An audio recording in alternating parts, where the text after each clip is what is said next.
레위기 13장 47절부터 59절까지 읽겠습니다.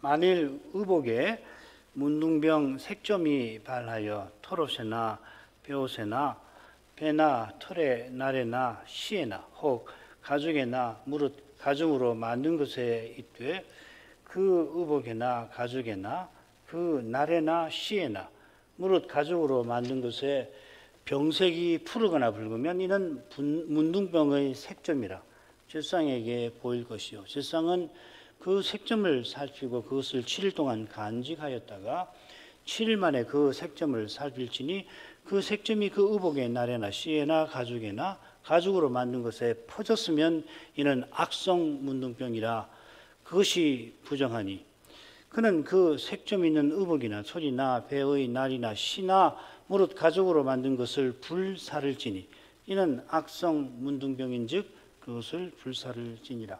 그러나 제사장이 보기에 그 색점이 그 의복의 날에나 시에나 무릇 가죽으로 만든 것에 퍼지지 아니하였으면 제사장은 명하여 그 색점 있는 것을 빨게 하고 또 7일 동안 간직하였다가 그 빤 것을 볼지니 그 색점에 빛이 변치 아니하고 그 색점이 퍼지지 아니하였으면 부정하니 너는 그것을 불사르라. 이는 거죽에 있든지 속에 있든지 악성 문둥병이니라. 빤 후에 제사장의 보기에 그 색점이 엷으면 그 의복에서나 가죽에서나 그 날에서나 시에서나 그 색점을 찢어 버릴 것이요 그 의복의 날에나 시에나 무릇 가죽으로 만든 것의 색점이 여전히 보이면 복발하는 것이니 너는 그 색점 있는 것을 불사를 지니라. 내가 빤 의복의 날에나 시에나 무릇 가죽으로 만든 것에 그 색점이 벗어졌으면 그것을 다시 빨아야 정하리라. 이는 토롯에나 베옷에나 그 날에나 시에나 무릇 가죽으로 만든 것에 발한 문둥병 색점의 정하고 부정한 것을 단정하는 규례니라. 우리가 지난 2시간에 걸쳐서 사람의 피부에 발생한 문둥병 그 진단과 조처를 살폈습니다. 7가지 사례들이 다뤄져 있었죠. 이어서 이 문둥병 환자로 확인이 될 경우에 환자가 취할 태도가 그 끝에 나옵니다. 지난 시간 그 앞까지 살폈으니까 이어 살피십시다. 45, 46절 문둥 환자는 옷을 찢고 머리를 풀며 입술을 가리우고 외치기를 부정하다 할 것이요 병 있는 날 동안은 늘 부정할 것이라. 그가 부정한즉 혼자 살되 짐밖에 살지니라. 이 문둥 환자라는 말이 44절에 처음 나옵니다. 그리고 레위기에 모두 5번 나옵니다. 앞서 문둥병 환자라는 표현이 6번 나왔지요. 말씀드린 대로 그 표현은 흔히는 이 병 환처인데 그걸 문맥에 맞춰 풀어서 환자라 그렇게 새겨 놓은 겁니다. 지금 여기 이 표현은 문둥병에 걸렸다고 확인된 사람을 가리킵니다. 45절 처음에 분명히 나오죠. 환처가 있는 문둥병 환자라. 이 동사가 쓰여 있습니다. 실은 문둥병 걸리다, 문둥병자가 되다라는 동사입니다.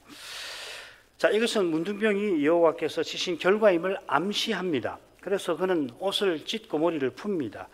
이 행위는 국가적 재앙이나 가정적 불행이 있을 때 흔히 취하는 거죠.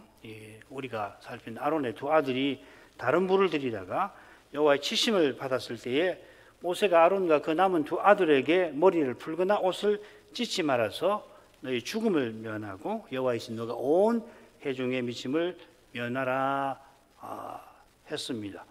아론의 2 아들이 본래는 누구보다 머리를 풀고 옷을 찢어서 슬픔을 표시해야 할 관계고 처지입니다만은 그러한 슬픔은 온 이스라엘이 표시하도록 하셨습니다. 이것은 아론과 남은 2 아들이 맡은 직무와 붙어 있습니다. 그 직무를 통해서 이스라엘이 여호와의 진노를 벗어나서 그 구원을 누리는 겁니다. 이스라엘만 아니라 만민이 마침내 누리게 하셨던 겁니다. 백성이 2 제사장의 죽음에서 여호와의 치신불로 슬퍼하라 하셨는데 그건 그들이 남은 제사장의 봉사를 통해서 영광 구름에서 여호와의 사랑의 영광을 계속 보게 하시는 것입니다. 문둥병 환자들은 옷을 찢고 머리를 풀게 하신 뜻도 바로 여기 있는 것이죠. 이 뜻이 우리가 레위기 14장에서 살필 정결 예식에서 더 환히 드러날 겁니다. 그게 바로 뭔가 하면 언약 백성이 대제사장처럼 오실 메시아를 본받고 살게 하신 그것입니다. 이런 은혜를 누리게 하려고 여호와께서 문둥병 환자들로 옷을 찢고 머리를 풀라 하셨습니다.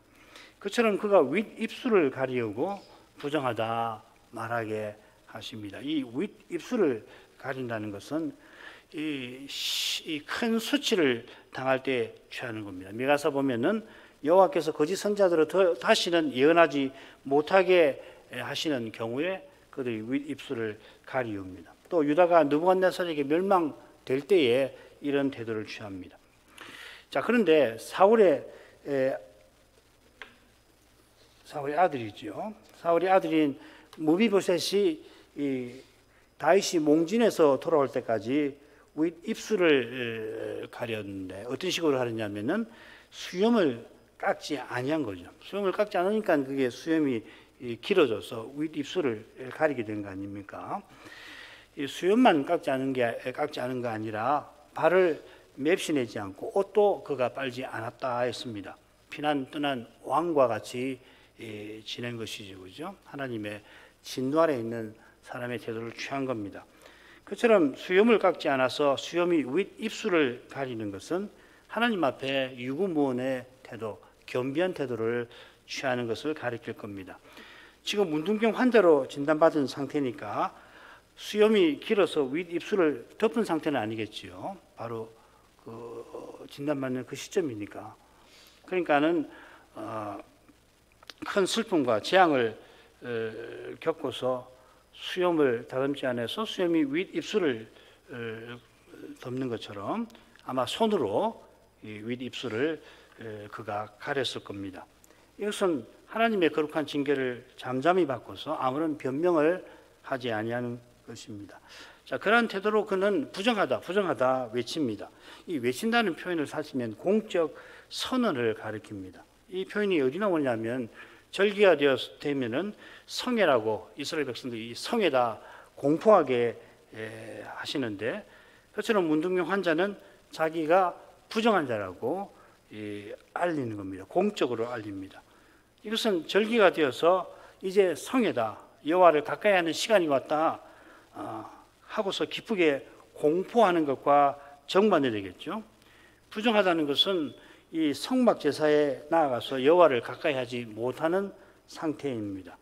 이 상태는 죄와 허물로 죽은 그 상태를 상징하는 것이죠. 그 상태를 상징하는 거지 실제로 그 상태에 떨어지는 건 아닙니다. 가령 한나가 그렇게 간절히 기도한 그때 사무엘을 낳고서 무려 40일 동안 성막 제사에 나가지 못했겠지만 그 기간에 한나는 틀림없이 언약의 나라와 언약의 자손을 위해서 제사장이 상 문제 드릴 때마다 간절히 기도했을 겁니다.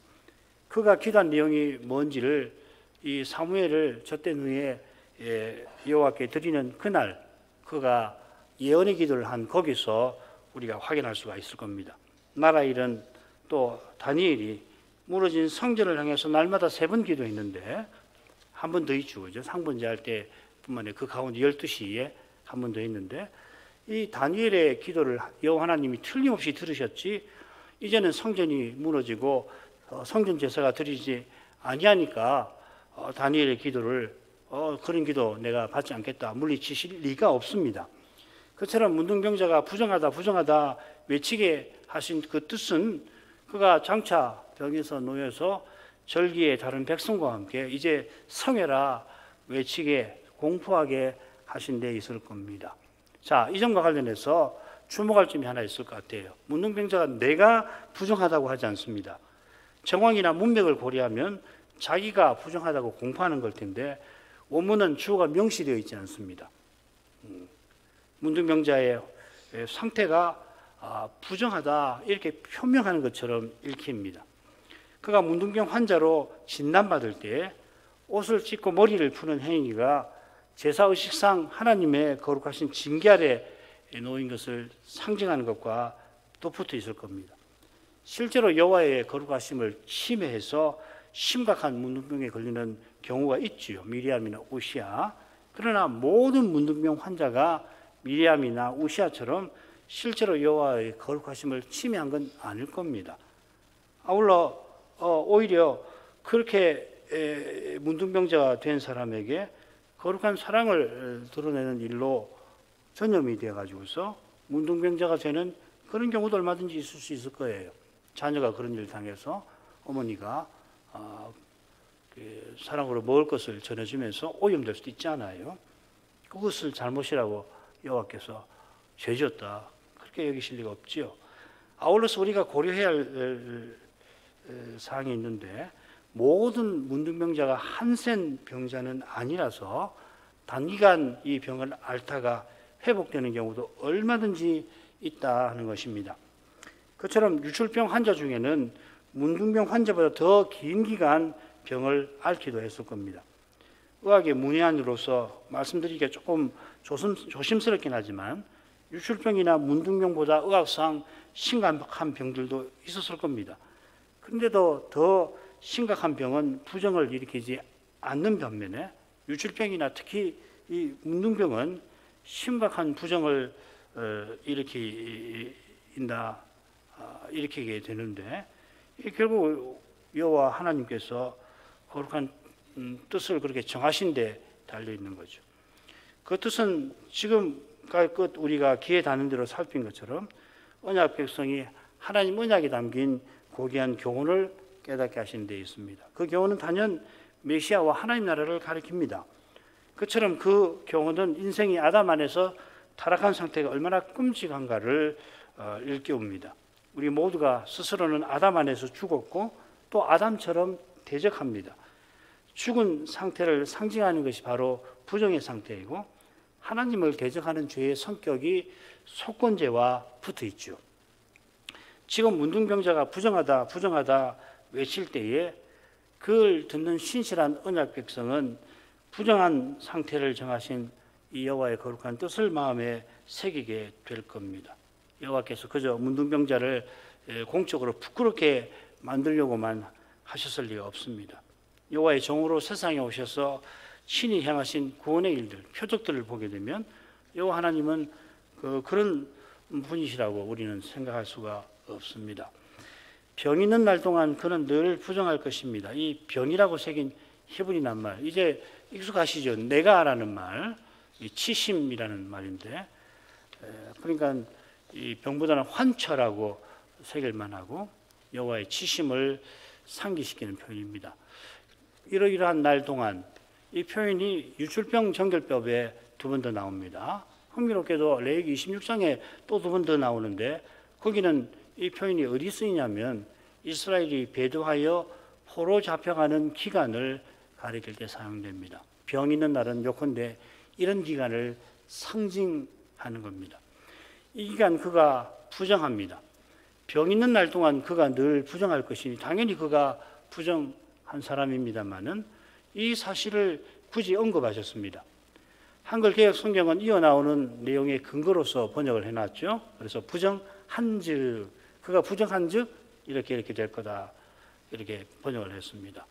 이어 나오는 내용을 보면 부정의 핵심 내용을 담고 있으니까 뭐 괜찮은 번역이긴 하지만은 그런데 이어 나오는 내용을 자세히 보면은 모든 부정의 상태에 해당되는 게 아니니까 그가 부정하니라 이렇게 단정적으로 새겨서 끊는 것이 더 나을 것 같습니다. 자, 이렇게 새기면 여호와께서 그를 부정한 자로 정하신 그 사실이 잘 드러납니다. 지금 살피는 말씀은 1절에 나온 대로 여호와께서 모세와 아론에게 이르시는 겁니다. 모세나 아론이 부정의 상태를 진단하는데 여호와의 지시를 따를 뿐입니다. 여호와께서 부정하다 하시면 부정한 겁니다. 언약 백성은 왜 부정하다고 정하셨는가 생각하고 정하신 그 뜻을 잘 받들어야 합니다. 여호와와 그분의 말씀을 떠나서 객관적 이유를 찾으려 해서 안 됩니다. 이게 우리 현대인의 고질병과도 같으죠. 참된 믿음은 순전히 하나님을 믿고 그분의 말씀을 순전히 받드는 겁니다. 성신을 더 의지합니다. 이 믿음이 이 시대에 비판의 시대, 사람을 높이는 시대, 하나님이 없다는 시대에 점점 조롱받기 쉽습니다마는 이 조롱이 참된 신자와 교회에게 그리스도의 고난이 될 것입니다.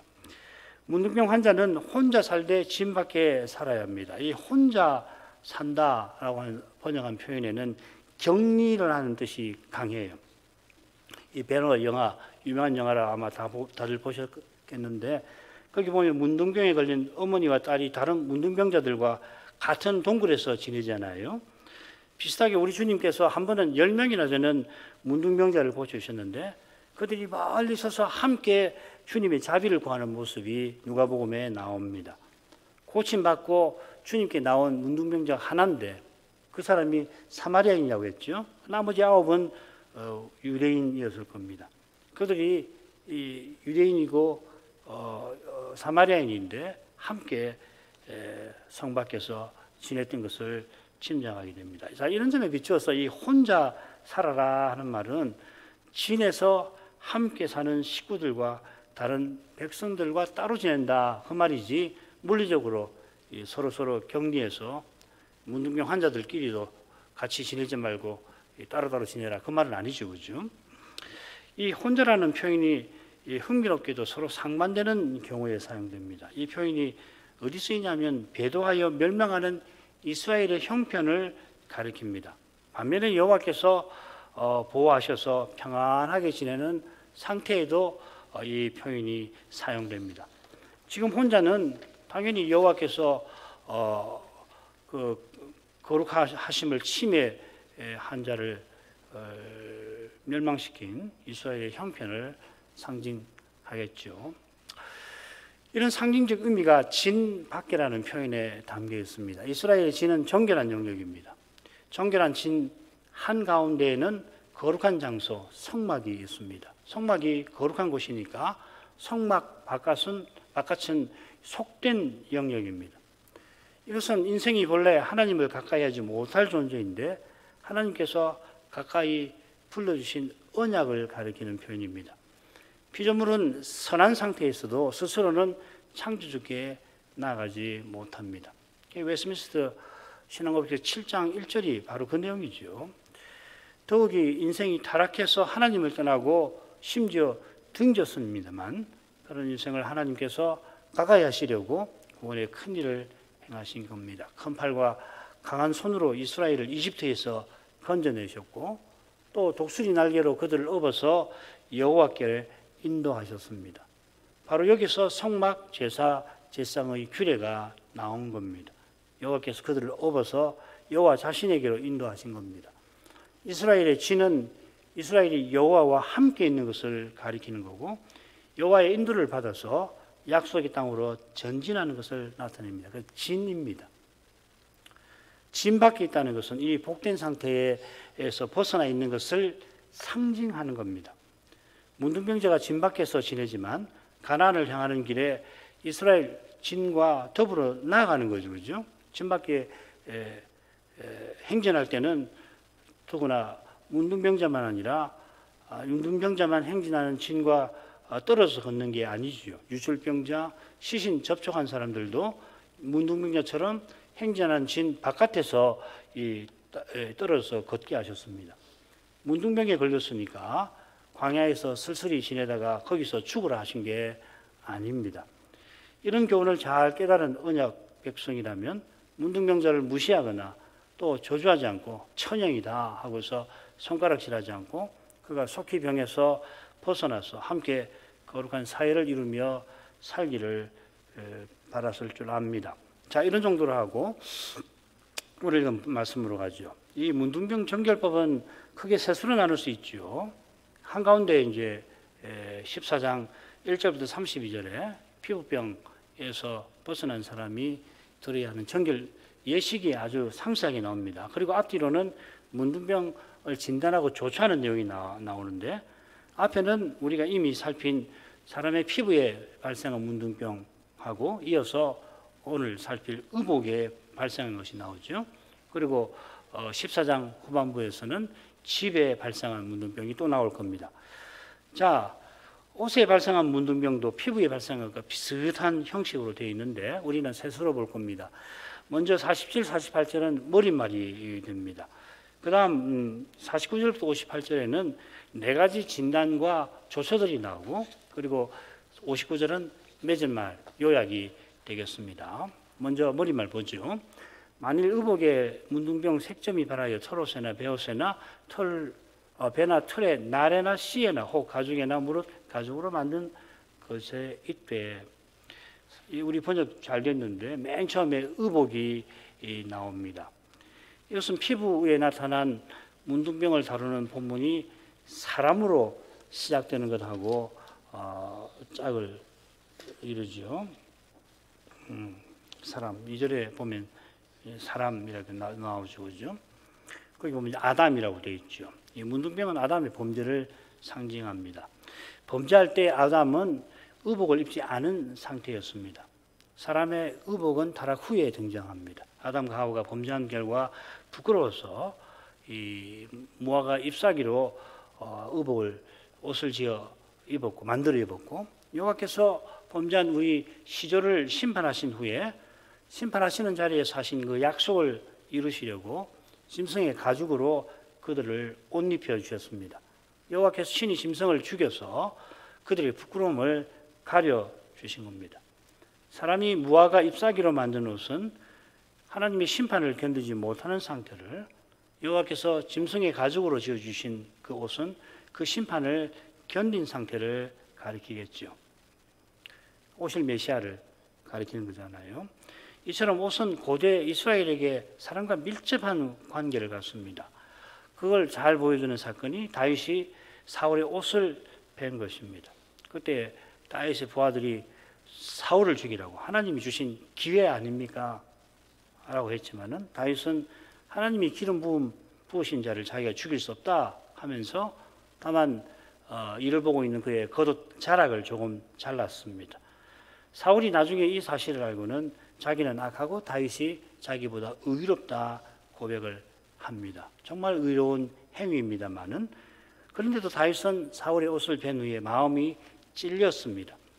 다윗이 마음이 찔린 것은 자기가 다른 겉옷이 사울의 것인 데 있습니다. 그만큼 고대 이스라엘은 옷과 사람의 관계를 밀접하게 여겼습니다. 피부가 사람과 그 생명을 상징합니다. 제가 피부에 난 문둥병 할 때 이 말씀을 안 드린 것 같은데, 욥기에 보면은 그런 상징적 관계가 있는데 옷도 사람을 상징하죠. 이건 뭐 제가 이전에 여러 번 말씀드린 거라 반복하지 않겠습니다. 의복에 생긴 것이라 해서 한글 개역 번역자들은 문둥병 색점이라 새겼습니다. 곰팡이 같은 게 피었을 거니까 그걸 색점이라고 했는데, 이 표현은 사실 이 피부에 발생한 문둥병을 본문에 자주 나오는 바로 그 표현입니다. 이 내가 짜라 아트, 이 문둥병이라고 번역하는 바로 그 표현입니다. 거기 보면 색점이 나오죠, 그죠? 처음에 13장 2절에 보면 그건 이제 피부에 질환을 일으키는 증세고 전혀 다른 낱말입니다. 우리에게 어색하게 들릴 수 있지만 의복이나 집에도 똑같이 차라리 문둥병이라고 새기는 것이 이 정결법 교훈을 봤는데 좀 나은 점이 있지 않을까 그런 생각이 듭니다. 자, 의복을 털옷과 베옷으로 구분하지요. 털옷의 털은 양털을 가리키고 베옷의 베옷은 3배의 준말입니다. 레기 19장 19절에 보면 두 재료로 함께 직조한 옷을 입지 말라. 우리에게는 이 낯선 명령이 나오는데 두 재료는 동물성 재료와 식물성 재료를 가리킵니다. 이 두 재료를 섞어서 제조한 옷이 바로 제사장 옷이죠. 그 백성이 제사장 옷을 사사롭게 만들어 입고서는 집에서 제사장 노릇을 하지 말라. 제사 지내는 흉내내고 분향하는 짓 하지 말라 하신 겁니다. 그래서 성막에서는 그 관유를 사사롭게 만들지 말라. 그만 다 똑같은 거죠. 이 명령은 이 언약 백성이 오실 메시아를 바라보도록 하신 거고, 메시아를 통해서만 하나님을 가까이 할 수 있다는 우리 신앙의 아주 핵심적인 교훈을 담고 있습니다. 자, 이런 점에 비추어서 털옷과 베옷은 메시아가 대표하고 대신하시는 언약 백성 전체를 상징하는 것도 같습니다. 꼭 그렇게 상징한다, 뭐 굳이 해석하지 않아도 그런 느낌이 든다 이 말이죠. 문둥병이 배나 철에 날에나 씨에 생긴 점을 이어 언급합니다. 이 날과 씨는 천의 세로줄과 가로줄 아닙니까? 이건 천을 짜기 전이나 짜는 과정에서 날줄과 씨줄에 생긴 문둥병을 다루는 것 같습니다. 이미 만들어져 있는 재료의 문둥병이 발생하는 거고, 이거는 이제 만드는 과정이나 혹은 씨줄이나 날줄로 있을 때에 생긴 문둥병 아닌가. 특별히 이제 고대 근동의 그 날줄, 씨줄이 팍 굵어가지고서 오늘날은 뭐 매우 섬세하니까 사실 뭐 날줄과 씨줄에 뭐가 곰팡이 핀 것을 구분하기 어려운데 그 당시는 팍 굵어가지고서 한 줄에 문둥병이 피더라도 다른 줄에 닿지 않았을 거라고 학자들은 이야기를 합니다. 또 가죽이나 가죽 제품에도 문둥병이 생길 수 있습니다. 음식정결법 기억하시죠? 이 부정한 동물의 사체와 접촉해서 가죽이 부정해지는 사례들을 우리가 이미 살폈습니다. 이 규정의 취지도 가죽이 부정한 짐승의 사체와 접촉해서 부정해지는 것과 비슷합니다만은 문둥병이 짐승의 사체의 접촉보다 심각한 부정을 불러일으킵니다. 가죽이 사람의 피부와 같은 말입니다. 오르라는 말인데 같은 말이에요. 이런 점에서도 역시 가죽도 그것을 사용하는 사람을 상징하는 것 같습니다. 자, 그 다음에 본론으로 가죠. 이어 네 가지 진단과 조처가 나온다고 그랬는데 첫 번째 한번 보십시다. 49절부터 52절. 그 의복이나 가죽이나 그 날에나 씨에나 무릇 가죽으로 만든 것에 병색이 푸르거나 붉으면 이는 문둥병의 색점이라 제사장에게 보일 것이요 제사장은 그 색점을 살피고 그것을 7일 동안 간직하였다가 7일 만에 그 색점을 살필지니 그 색점이 그 의복의 날에나 씨에나 가죽에나 가죽으로 만든 것에 퍼졌으면 이는 악성 문둥병이라. 그것이 부정하니 그는 그 색점 있는 의복이나 털이나 배의 날이나 씨나 무릇 가죽으로 만든 것을 불사를 지니 이는 악성 문둥병인즉 그것을 불사를 지니라. 47, 48절과 순서를 달리하면서 의복, 가죽, 날줄과 씨줄, 무릇 가죽으로 만든 것이라 이렇게 언급을 해놨죠. 이런 것이 참 이 성경의 문학의 아주 독특한 점입니다. 뭐 생각할 점이 많지만 넘어가십시다. 이 병색이라고 했는데 이어 나오는 문둥병 색점에서 색점과 같은 말이 내가라는 말입니다. 내가 무수히 많이 나온다고 말씀드렸죠. 이 번역과 관련된 문제는 이미 말씀드렸습니다. 푸르거나 붉은 환처가 생기게 되면 문둥병이라고 보고 제사장에게 가져가야 됩니다. 제사장은 그 색점을 환처를 살피고서는 7일 동안 간직한다 했습니다. 이 간직한다는 표현이 피부병 문둥병에서 생긴 사람을 금고한다 하는 바로 그 낱말입니다. 사람이나 다른 사물이 닿지 않게 따로 보관하는 것이죠. 그것도 뭐 간직이라고 할 수 있는데 보관하는 겁니다. 7일 지나서 그 환처를 살피니까 의복에 퍼지게 되면 이건 악성 문둥병입니다. 이 악성이라고 하는 표현은 레위기 13장, 14장을 제외하고는 배도한 이스라엘을 멸시하는 자, 포로 삼은 자들에게 딱 한 번 사용됩니다. 이 찌르는 가시라고 거기는 번역이 되었습니다. 이 악성이란 말에 이런 상징적 의미가 있을 수 있다는 겁니다. 악성 문둥병이 52절에도 나오고요. 한글 개역에는 55절도 나옵니다. 55절에는 악성 문둥병이란 말이 없는데 번역자가 새겨 넣었습니다. 잘 새겨 넣었다고 할 수 있습니다. 악성 문둥병이라 한 것은 불살라야 하는 것을 가리키는 것 같습니다. 이 불사른다는 말, 이거 분양한다는 말, 연기로 바꾼다는 말, 다른 말이라고 말씀드렸죠, 그죠? 불사르는 것이 뭔지 한번 복습해 보십시다. 속죄제 희생의 똥이죠. 또 피를 성소나 지성소에서 처리하는 속죄제 희생의 모든 고기, 가죽, 고기, 물론 똥도 그렇게 하죠. 그 다음 먹는 기일이 지난 화목제 응식, 또 부정한 물건에 접촉된 화목제 응식, 또 위임제 그 번제 위임제로 드리는 그 번제 수송아지의 가죽과 고기와 똥, 여호와께서 나답 그 경우가 이제 불사라는 거고요. 그 다음에 여호와께서 나답과 아비후를 영광 구름에 불러 불사르셨죠. 또 근친 상간에 가정함 죄를 범한 사람을 불살라라 하십니다. 그리고 행엄한 제쌍의 딸도 불살라라 하십니다. 이 같은 낱말을 쓰였습니다. 이런 용례들 전부 이 여호와의 거룩하심과 붙어 있습니다. 특별히 그 거룩하심을 침해하는, 심각하게 침해하는 사람을 여호와께서 직접 불살라 버리시거나 또 백성들로 하여금 제사장이나 장로들로 하여금 불사르게 하십니다. 악성이라는 표현은 이런 신령한 내용을 상징할 겁니다. 이는 부정합니다. 여호와의 거룩하심을 침해하는 것을 상징하는 것이라 부정합니다. 실제로 침해하면 가증하지요. 이 가증하단 말이 레위기 11장에 나오는 가증과 다른 말입니다. 레위기 18장, 20장에 나오는 그 가증함입니다. 토에바라는 말, 근진상간, 몰렉 숭배, 좋은 예지요. 의복의 문둥병은 이런 무서운 죄를 상징하는 겁니다. 아담의 죄가 이렇게 무서운 것이었죠. 그 죄로 말미암아 사망이 모든 사람에게 임했습니다. 이 사망을 상징하는 것이 부정의 상태인 겁니다. 자, 두 번째로 들어가죠.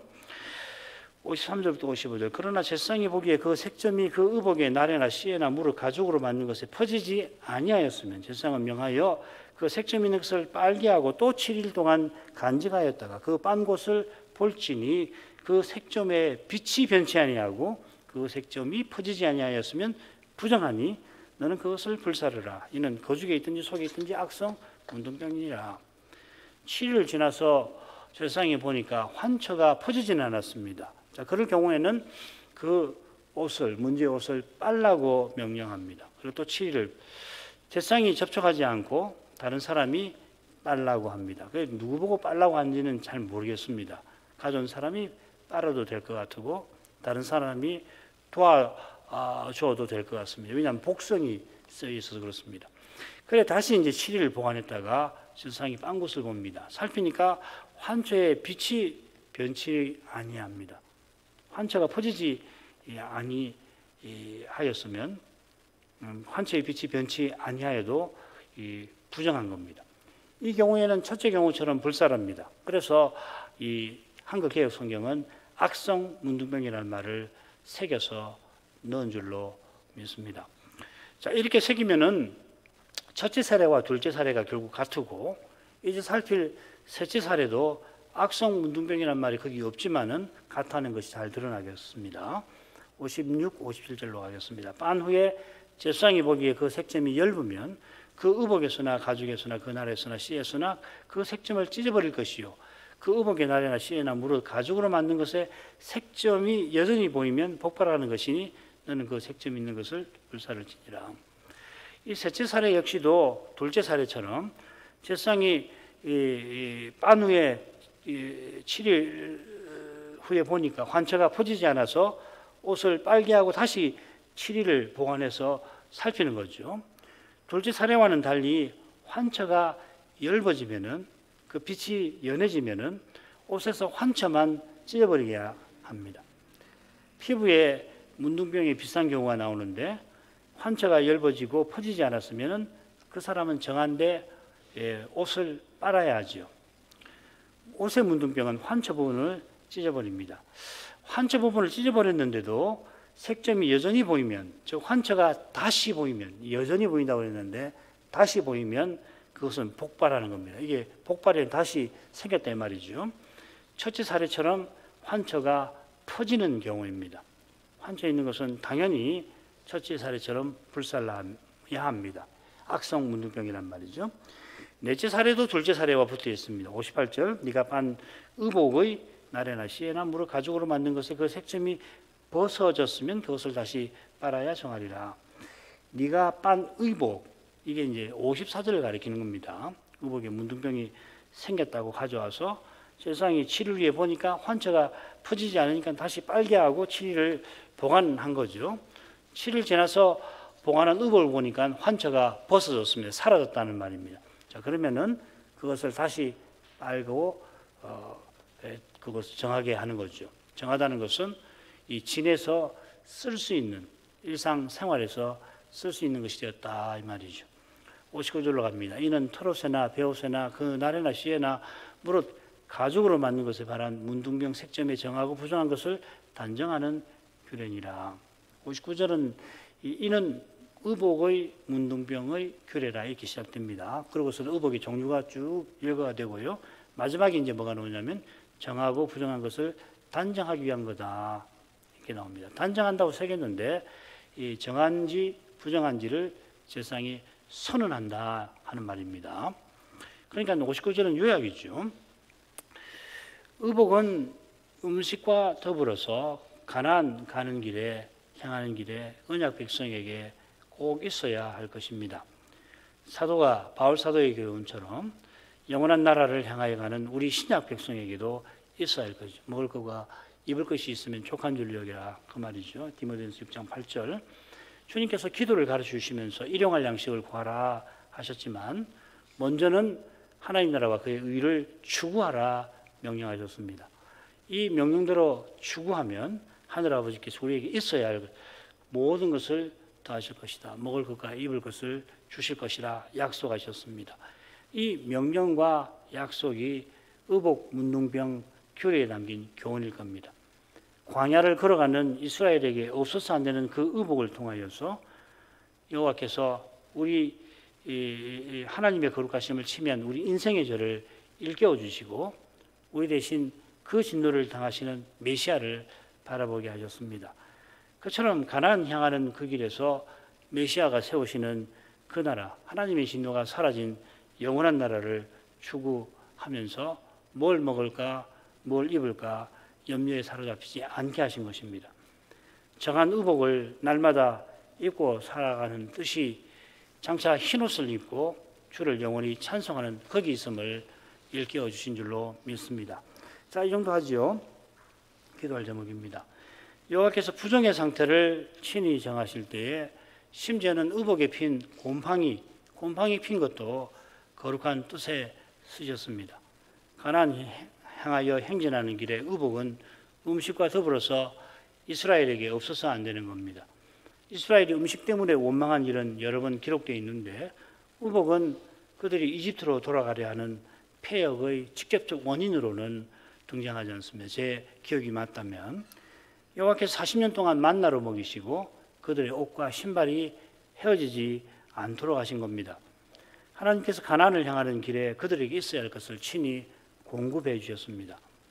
아울러서 의복 문둥병 규례를 통해서 이스라엘이 가나안을 넘어서 저 영원한 나라를 향하도록 거룩한 교훈을 베푸십니다.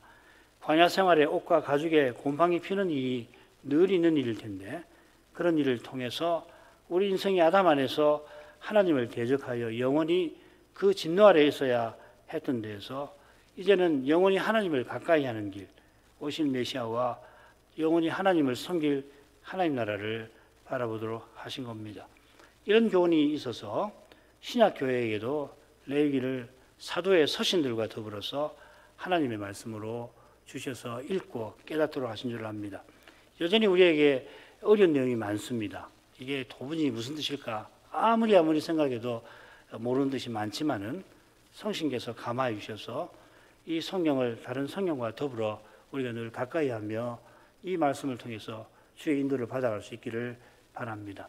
신학교와 신학생들을 위해서 기도하십시다. 기도하겠습니다. 기도하겠습니다. 거룩하신 아버지, 이날에 또한 계속해서 문둥병 종결법을 특별히 의복에 난 문둥병에 관해서 살피게 해주셔서 감사드립니다. 이 문둥병과 관련해서 정확히 뭐가 뭔지 여전히 모르는 것이 많지만은 여호와 하나님께서 이런 병증을 통하여서 자기 백성에게 실로 고귀한 교훈을 깨닫게 해주신 사실을 더욱 알아가게 하십니다. 여호와께서 사람의 피부에 발생한 문둥병만 아니라 심지어 의복과 가죽에 발생한 그런 문둥병을 통해서 세상을 창조하시고 죄인을 구원하시는 그 원대한 뜻을 교훈을 깨닫도록 하신 줄 압니다.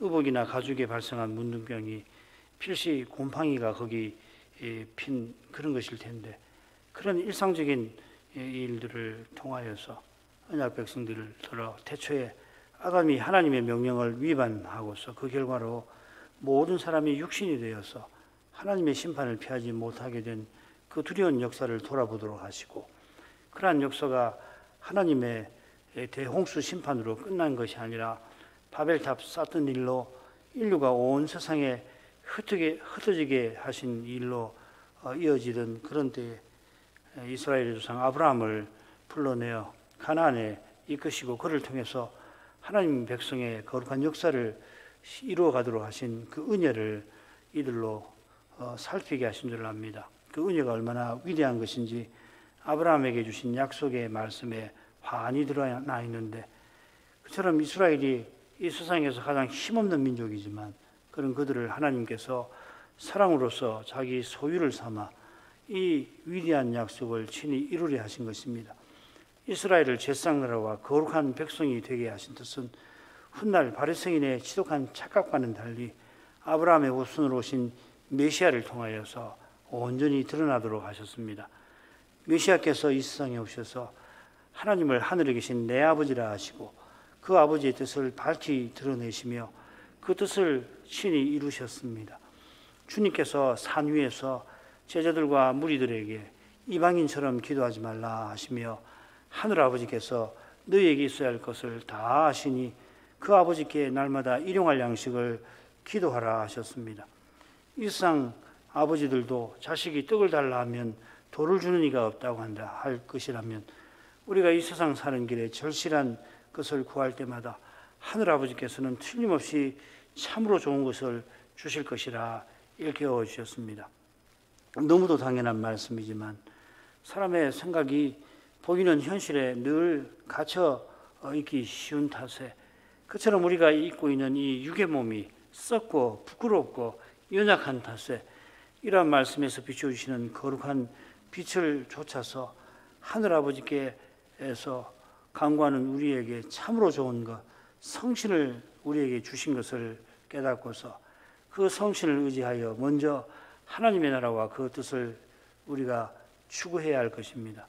그러면 틀림없이 하늘 아버지께서 이 광야의 인생길에 우리에게 있어야 할 것을 틀림없이 주실 줄 믿습니다. 이 길에 우리에게 절실한 것은 그저 먹는 것, 그저 입는 것만 아니라 그것들에 담겨있는 아버지의 거룩한 사랑인 것을 압니다. 이러한 사랑을 일깨워 주시려고 일상에서 흔히 있는 일들, 광야 생활 중에 의복에 곰팡이가 피는 그런 일들을 들어서 부정의 상태를 지정하시고, 그러한 상태가 상징하는 신령한 세계와 그 교훈을 깨달아 가도록 하신 줄 믿습니다. 이제는 성신께서 그리스도의 영으로 우리 안에 계셔서 그리스도께서 그 성신으로 우리 안에 사시는 까닭에 신자는 사도처럼 날마다 성신 안에서 하늘아버지 이름을 부르면서 그리스도처럼 아버지의 뜻을 능히 받들게 하셨으므로 구약 백성들처럼 이러한 일상적인 삶과 관련된 규례를 굳이 지키지 않고서도 그 규례에 담긴 신령한 교훈들을 능히 받들어 가게 하시는 줄 압니다. 그리스도께서 주신 그 사랑의 신비를 십자가로 나가신 주님처럼 자기를 부인하고 자기 십자가를 지는 그런 삶에서 그 사랑의 신비를 늘 깨달아 약속하신 저 소망의 날을 더욱 바라보게 하시옵소서. 지금 풀려야 풀 수 없는 온갖 문제들이 다 신비하게 해결되어 있을 그날이 틀림없이 우리에게 다가오고 있으므로 당장에 감당하기 힘든 현실에서 주저앉고 낙담하지 말 것이며 오히려 더욱 주님과 그 약속을 믿게 하시옵소서. 이 믿음이 바라는 것의 실상이라 하셨습니다. 우리가 믿는 그리스도께서 우리의 영광스러운 미래이신데 그 미래이신 우리 주님이 성신으로 내 안에 사시게 하십니다. 이 그리스도를 더욱 의지합니다.